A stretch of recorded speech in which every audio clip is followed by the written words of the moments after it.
नमस्कार दोस्तों आजकल पूरे वर्ल्ड मीडिया में एक खबर बहुत ज्यादा जोर शोर से चल रहा है और वो खबर ये है कि लद्दाख के अंदर चाइना ने भारतीय सैनिकों के ऊपर एक अलग हथियार से वॉर किया है और वो हथियार है माइक्रोवेव वेपन्स। और इस माइक्रोवेव वेपन्स के डर की वजह से भारतीय सैनिक जो लद्दाख में चाइना के खिलाफ डटे हुए थे, भारतीय सैनिक वहां से पीछे हट गए। सभी भारतीय सैनिक वहां से भाग गए। मतलब ऐसा माइक्रोवेव वेपन ना बना दिया हो, लग रहा है जैसे एटम बॉम्ब पटक दिया हो। अभी ये खबर पूरी वर्ल्ड मीडिया में फैल ही रहा था, तभी भारतीय आर्मी जो है, इंडियन आर्मी का जो ट्विटर हैंडल है, वहां से ऑफिशियली एक ट्वीट किया गया और बताया गया कि जो भी खबर यहाँ पे फैलाई जा रही है ये पूरी तरह से झूठ खबर है। आज के वीडियो में आप सबको बताऊंगा कि आखिर ये खबर आया कहां से और इस खबर में कितनी सच्चाई है, और आप सबको ये भी बताऊंगा कि ये माइक्रोवेव वेपन्स होता क्या और ये कितना नुकसान कर सकता है। तो जुड़े रहिए मेरे चैनल के साथ और आप सबसे रिक्वेस्ट है कि मेरे चैनल को प्लीज एक बार सब्सक्राइब जरूर कर दीजिएगा। पहली बार ये खबर 17 नवंबर को आई थी, जब दो न्यूज़पेपर, एक ऑस्ट्रेलिया का और एक ब्रिटेन का एक न्यूज़पेपर है द टाइम्स और एक ऑस्ट्रेलिया का न्यूज़पेपर है द ऑस्ट्रेलियन। इन दोनों न्यूज़पेपर ने 17 नवंबर को ये खबर पहली बार छापी थी। देखिए 17 नवंबर को द टाइम्स ने छापा था कि China turns Ladakh battle ground with India into a microwave weapon. और इससे भी दो कदम आगे निकल गया दो ऑस्ट्रेलियन ने तो साफ साफ यहां तक लिख दिया कि चाइनीज ट्रूप्स जो हैं उन्होंने माइक्रोवेव पल्स का इस्तेमाल किया है, जिसके वजह से भारतीय सैनिक जो है वो हिमालयन बॉर्डर से भाग खड़ी हुई है। अब ये जो दोनों न्यूज़पेपर हैं, आखिर इनको खबर कहां से मिली? तो हुआ क्या था कि 17 नवंबर से एक दिन पहले यानी 16 नवंबर को चाइना का जो कैपिटल है बीजिंग, वहां पे एक यूनिवर्सिटी है जिसका नाम है रेनमिन यूनिवर्सिटी। इस यूनिवर्सिटी में एक प्रोफेसर है जो बहुत ज्यादा वहां के हिसाब से बहुत ज्यादा फेमस प्रोफेसर है और इनका नाम है जिम कैमरोंग। ये जिम कैमरोंग, ये जो चिकन चाउमीन, पता नहीं क्या क्या ये सब नाम लिख देते हैं, ये चिकन चाउमीन प्रोफेसर है। ये मीडिया में आता है और कहता है कि चाइनीज जो ट्रूप्स है, इन लोगों ने भारतीय ट्रूप्स के ऊपर माइक्रोवेव वेपन से हमला किया है और इस हमले की वजह से भारतीय जो सैनिक है पैंगोंग लेक के जो साउथ पोस्ट है वहां से भाग खड़े हुए हैं और चाइना का जो ट्रूप्स है वो ब्लैक पोस्ट जैसे पोस्ट थे जो भारत के कब्जे में आ गया था उसको खाली कराने में कामयाब हो गया है। अब ये जान लेते हैं कि आखिर माइक्रोवेव वेपन्स होता कैसा है। तो देखिए यहाँ पे क्या होता है कि एक मशीन होता है जिसके मशीन के अंदर से एक बहुत ही कम वेवलेंथ और हाई फ्रीक्वेंसी का रेडिएशन छोड़ा जाता है। ये रेडिएशन करता क्या है कि अगर आपके शरीर में घुस जाएगा तो आपके शरीर में जो पानी है उसको गर्म करना स्टार्ट कर देगा। आपके शरीर का जो पानी है वो अगर गर्म होना शुरू होगा तो आपके शरीर में बेतहाशा खुजली होगा, बेतहाशा बेचैनी होगा और आप क्या होंगे, वहां से भाग जाएंगे। ये बिल्कुल वैसा ही काम करता है जैसे आपके घर में माइक्रोवेव ओवन होता है।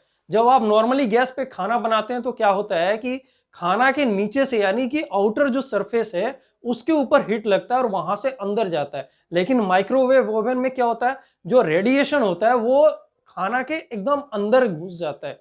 अंदर घुसने की वजह से क्या करता है, उसकी फ्रीक्वेंसी ज्यादा होती है तो खाने के अंदर की जो मॉलिक्यूल्स है उनके अंदर वाइब्रेशन क्रिएट कर देता है। इस वाइब्रेशन को क्रिएट होने की वजह से क्या होता है, अंदर में खाने के अंदर बहुत ज्यादा हीट पैदा होता है जिससे खाना पक जाता है। ये माइक्रोवेव जो वेपन है बिल्कुल माइक्रोवेव ओवन की तरह ही काम करता है और यहां से भी जो रेडिएशन आपके शरीर में जाएगा वो आपके शरीर के अंदर के पानी को गर्म करना शुरू कर देता है और पानी गर्म होगा तो आपके शरीर में बहुत ज्यादा बेचैनी होगा, बहुत ज्यादा खुजली होगा, आप उस जगह पे टिक नहीं पाएंगे, वहां से आपको भागना पड़ेगा। अभी तक जो खबर है उस खबर के अनुसार ये माना जाता है कि ये माइक्रोवेव वेपन जो है वो सिर्फ अमेरिका और चाइना के पास ही है। और इस वेपन्स को बनाया किस लिए गया है, तो बेसिकली वेपन्स जो होता है वो ज्यादा खतरनाक नहीं होता है, इस वेपन से किसी की मौत नहीं होती है। लेकिन होता क्या है कि इस वेपन्स का मेन जो पर्पस है वो ये है कि जब भी कोई गैदरिंग होती है, उपद्रव होता है ना, जैसे भीड़ लगता है, उपद्रव होता है, तो उपद्रव को जब पुलिस को खदेड़ना होता है तो हमारे देश में क्या होता है, टीयर गैस मारो, आंसू गैस छोड़ो, भीड़ तितर बितर हो जाएगी। चाइना जो है अपने भीड़ को कंट्रोल करने के लिए इस तरह के हथियार का इस्तेमाल करती है, लोगों के ऊपर छोड़ती है, लोगों के अंदर जलन और खुजली होता है, लोग वहां से भागना शुरू कर देते हैं। पहली बार इस हथियार का इस्तेमाल अमेरिका ने किया था अफगानिस्तान में, लेकिन वहां पे यह हथियार कामयाब नहीं हुआ। उसके बाद इस हथियार को अफगानिस्तान से विथड्रॉ कर लिया गया। लेकिन अभी तक इस हथियार के बारे में कोई भी ऑफिशियल किसी भी कंट्री के तरफ से कोई स्टेटमेंट या डिक्लेरेशन नहीं है कि कहां पे इस्तेमाल होता है और किस पर्पस के लिए इस्तेमाल होता है। अब ये खबर कितना सच है, इसके ऊपर इंडियन आर्मी ने तो मुहर लगा दी है। इंडियन आर्मी ने तो साफ साफ कह दिया कि ये खबर पूरे वर्ल्ड मीडिया में भारत को बदनाम करने के लिए किया जा रहा है। और देख लीजिए, ट्विटर हैंडल से, बकायदा ऑफिशियल ट्विटर हैंडल है ये इंडियन आर्मी का, वहां से ट्वीट किया गया है कि ये पूरी तरह से ये खबर जो है वो झूठ है।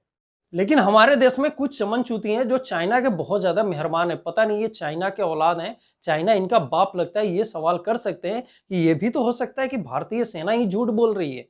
तो इन चाइना के औलादों को मैं बता दूं कि बेटा, अगर भारतीय फौज झूठ बोल रही है ना, तो जाके अपने चाइना, अपने बाप से पूछ लो कि अगर भारतीय जो सैनिक है, अगर पैंगोंग लेक के साउथ पोस्ट से वो भाग चुके हैं, तो बार बार ये चाइना वाले भारतीय सेना के साथ बैठक क्यों कर रहे हैं, क्यों हमेशा नेगोशिएशन कर रहे हैं? तब तो तुम बेटा फ्रंट पोस्ट पे हो ना, अटैक करो वहां से। अभी तक ब्लैक टॉप पे ही तुमने कब्जा किया है ना भारतीय सेना को हटा के। तुम एक काम करो, वहां से पूरा का पूरा लद्दाख के ऊपर हमला कर दो, इसी माइक्रोवेव वेपन से पूरा लद्दाख कैप्चर कर लो। अगर उससे भी ना मन भरे तो अरुणाचल प्रदेश कब्जा कर लो, सिक्किम कब्जा कर लो, दिल्ली में घुस जाओ। बेटा बता दूं तुम लोग को, तुम्हारे बाप में इतनी हिम्मत नहीं है कि भारत के फौज के सामने खड़ा हो सके। इस तरह के हथियार इस्तेमाल करना तो बहुत दूर की बात है। तुम्हारे बाप लोग जो खाना खाते हैं ना, ये चाउमीन चाउमीन, ये हम लोग नाश्ते में खाते हैं और वो सब इससे पेट भरते हैं। उनकी इतनी ही औकात है, ये चाउमीन से हमारा तो पेट भी नहीं भरता है।